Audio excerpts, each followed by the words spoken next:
نگاہ کرم ہو، نگاہ کرم۔ بسم اللہ الرحمن الرحیم، اللہم صلی علی سیدنا مولانا محمد وعلی آلہ وسلم۔ حضرت اسامہ بن زید رضی تعالیٰ عنہ نے روایت کیا ہے کہ ہم رسول اللہ صلی اللہ علیہ وسلم کے پاس تھے کہ آپ کی ایک صاحبزادی زینب کے بھیجے ہوئے ایک شخص آپ کی خدمت میں حاضر ہوئے کہ ان کے لڑکے جان کنی میں مبتلا ہیں اور وہ نبی کریم صلی اللہ علیہ وسلم کو بلا رہے ہیں۔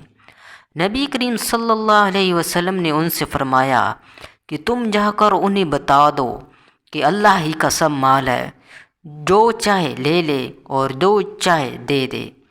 اس کی بارگاہ میں ہر چیز کے لیے ایک وقت مقرر ہے، بس ان سے کہو کہ صبر کریں اور اس پر صبر ثواب کی نیت سے کریں۔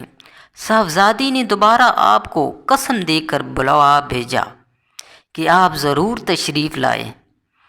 چنانچہ نبی کریم صلی اللہ علیہ وسلم کھڑے ہوئے اور آپ کے ساتھ سعد بن معاذ اور معاذ بن جبل رضی تعالیٰ عنہ بھی کھڑے ہوئے۔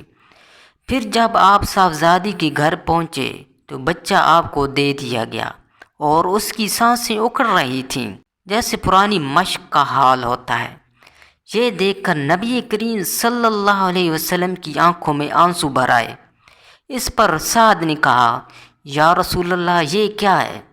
نبی کریم صلی اللہ علیہ وسلم نے فرمایا، یہ رحمت ہے جو اللہ تعالیٰ اپنے بندوں کے دلوں میں رکھی ہے، اور اللہ بھی اپنے انہیں بندوں پر رحم کرتا ہے جو رحم دل ہوتے ہیں۔